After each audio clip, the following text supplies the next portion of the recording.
दोस्तों, एक माँ और एक बेटी दोनों एक ही व्यक्ति से संबंध बना रही होती हैं।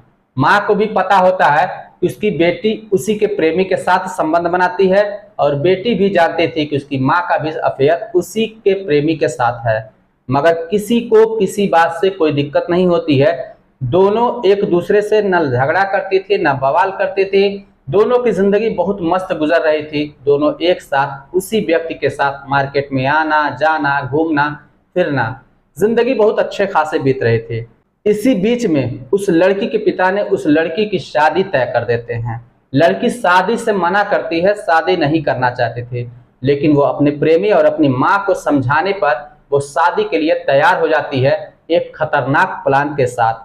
आखिरकार दोस्तों शादी हो जाती है और उसके बाद दोस्तों लड़की जो कुछ करती है वाकई में बहुत हैरान कर देने वाला है। जी हाँ दोस्तों, जब आप लोग सुनेंगे तो शायद आप लोगों को बहुत हैरानी होगी, इसलिए इस वीडियो को पूरा जरूर देखिएगा, क्योंकि वीडियो के अंत में आपको एक बहुत बड़ी सीख मिलने वाली है। तो आइए जानते हैं पूरी घटना इस वीडियो में। लेकिन वीडियो में आगे बढ़ने से पहले बस वही छोटी सी रिक्वेस्ट, वीडियो को लाइक कर दीजिए, चैनल को भी सब्सक्राइब कर दीजिए ताकि मेरा हौसला बढ़ता रहे। दोस्तों, इस कहानी की शुरुआत होती है तेलंगाना क्षेत्र में, एक थाना लगता है गदवाल थाना। गदवाल थाना क्षेत्र के अंतर्गत एक परिवार रहता था। उस परिवार में एक लड़का था जिसका नाम तेजस्वर होता है। तेजस्वर की उम्र 25 साल की होती है। वो एक प्राइवेट कंपनी में काम कर रहा होता है, जहां पे घरों का नक्शा बनाया जाता था, जो भी खाली प्लॉट हुआ करते थे। ये उसी में काम करता है और अच्छे खासे पैसे कमा रहा होता है। कुछ दिन जिंदगी बहुत अच्छी खासी बीत रही थी। इसी दौरान उसके घर वाले कहते हैं कि बेटा, अब हम चाहते हैं कि हम तुम्हारी शादी कर दें। तेजस्वर भी शादी के लिए हाँ कर देता है। अब घर वाले रिश्ता तलाशना शुरू कर देते हैं। उनकी तलाश आंध्र प्रदेश के कुर्नूल जिले में जाके खत्म हो जाती है। वहां पे एक लड़की होती है जिसका नाम ऐश्वर्या होता है। ऐश्वर्या देखने में बेहद ही खूबसूरत होती है। जब ऐश्वर्या की फोटो तेजस्वर को दिखाई जाती है तो तेजस्वर उस लड़की को पसंद कर लेता है। अब 13 फरवरी 2025 को इन दोनों की एंगेजमेंट हो जाती है। जो तेजस्वर होता है अब वो लड़की से बातचीत करना शुरू कर देता है और धीरे धीरे वक्त गुजर रहा था। दोनों घरों में शादियों की तैयारियां हो रही थी। जब 13 मई 2025 का दिन आता है तो ऐश्वर्या की मां सुजाता फोन करती हैं और कहती हैं कि बेटा, ऐश्वर्या घर से गुस्सा होकर कहीं पे चली गई है। हमने बहुत फोन किया, प्रयास किया ढूंढने का, लेकिन वो कहीं पे नहीं मिली। जरा तुम पता करने की कोशिश करो, आखिर वो गई कहाँ है।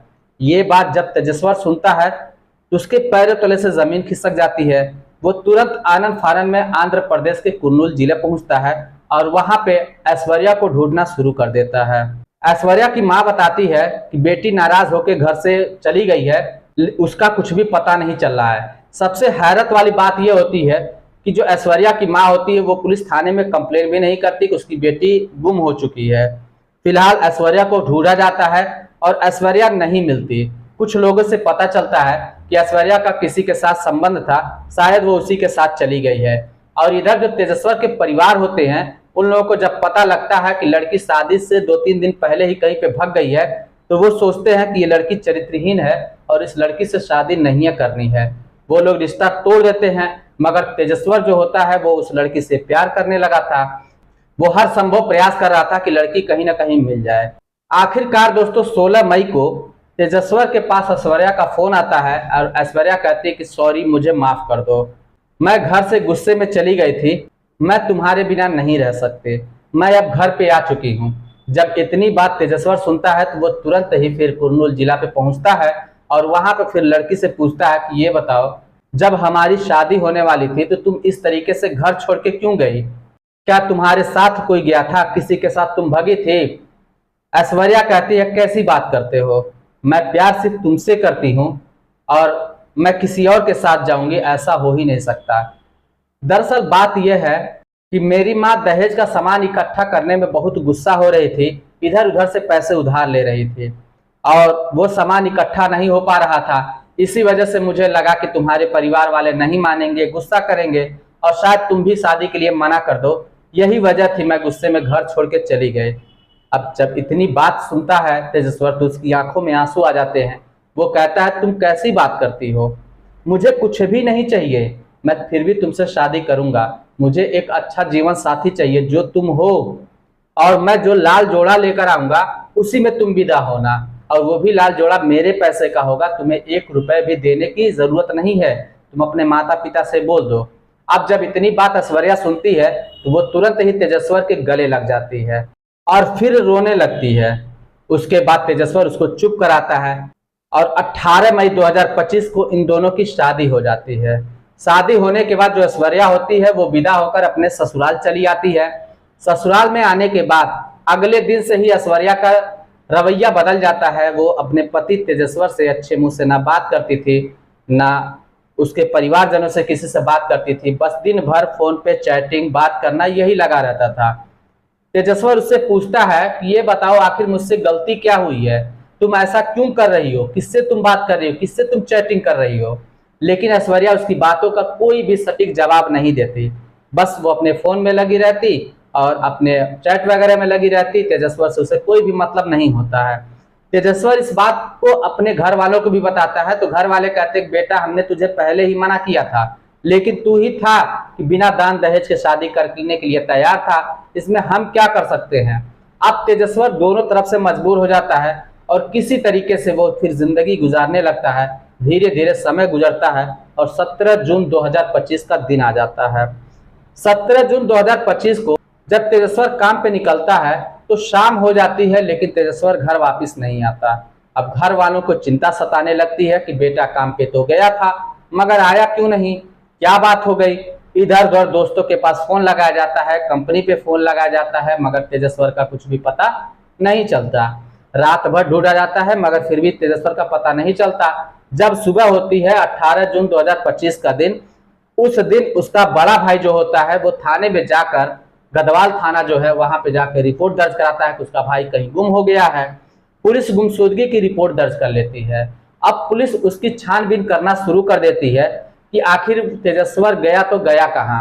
वो सबसे पहले उसकी कंपनी पे बातचीत करती है, वहां से कुछ सुराग नहीं मिलता। तब तेजस्वर के घर पे पहुंचती है और वहां परिवार के सदस्यों से बातचीत करने की कोशिश करती है। फिर उसकी पत्नी की बारी आती है यानी ऐश्वर्या की। जब ऐश्वर्या से पूछताछ करती है तो ऐश्वर्या कुछ सही जवाब नहीं दे पाती, जिससे पुलिस को कुछ संदेह होता है उस पर कि हो ना हो कहीं ऐसा तो ना हो ये सोनम रघुवंशी की तरह इसने भी कोई कांड किया हो। इस समय यही मामला दिमाग में चल रहा था पुलिस के कि इस तरह के केस आ रहे हैं तो हो सकता है ये भी हो। अब पुलिस उसका मोबाइल नंबर लेती है और उसका कॉल डिटेल चेक करती है। जब कॉल डिटेल चेक करती है तो पता चलता है कि ये शादी के अगले ही दिन से एक व्यक्ति से घंटों तक बातें किया करते थे। अब पुलिस उस व्यक्ति का पता लगा लेती है। पता लगाने के बाद थोड़ा संदेह जब और बढ़ता है तब जो है ऐश्वर्या को गिरफ्तार करके थाने लेकर आती है। ऐश्वर्या से पूछताछ होती है, ऐश्वर्या कुछ भी जवाब नहीं देती। जब पुलिस सख्ती बरतती है और कहती है कि ये भी तुम मुझे बताओ, वरना मैं ये भी जानता हूं कि तुम शादी के पहले किसके साथ भगे थे और तुम जिससे घंटों तक बातें कर रही हो उसके बारे में मुझे सब कुछ पता है, मैं उससे भी गिरफ्तार कर लूंगा। अब जब ये सारी बातें ऐश्वर्या सुनती है तो वो टूट जाती है और सब कुछ सच सच उगलना शुरू कर देती है।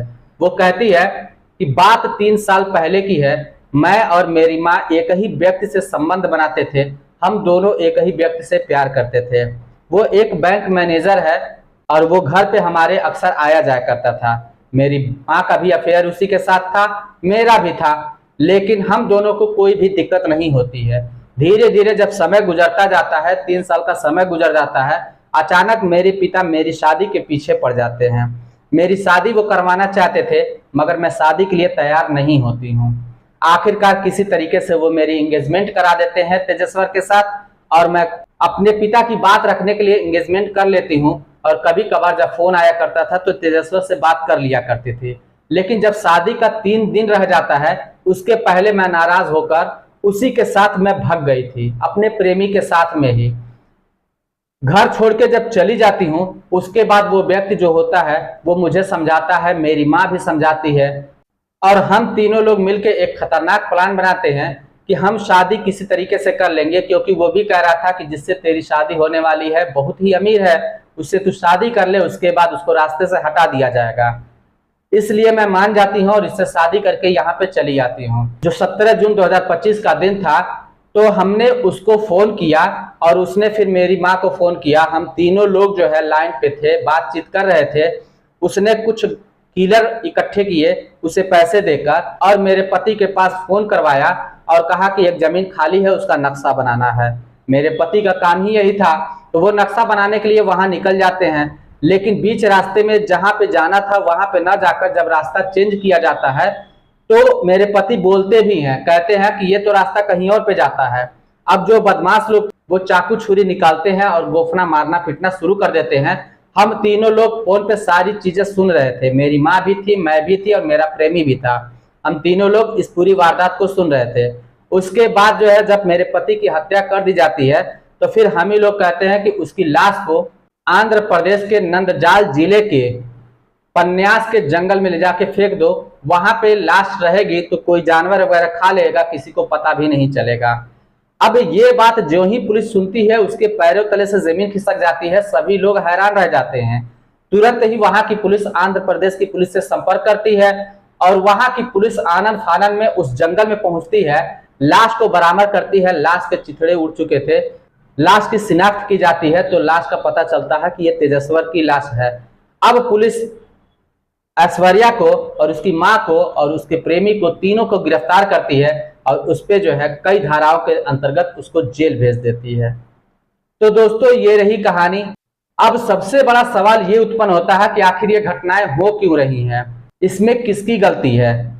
मुझे तो लगता है कि अगर प्रशासन इस मामले में सख्त हो जाए, अगर जो भी ऐसी घटनाएं कर रहे हैं उनको बीच चौराहे पे या तो गोली मार दी जाए या तो ऐसी खौफनाक सजा दी जाए ताकि हर किसी की रूह कप जाए और आने वाले समय में कोई भी इस तरह की वारदात करने की कोशिश ना करे। आप लोगों को क्या लगता है? आप लोगों की जो भी राय हो आप हमें कमेंट बॉक्स में लिखकर जरूर बताइएगा। चलिए फिर मिलते हैं नेक्स्ट वीडियो में, तब तक के लिए जय हिंद।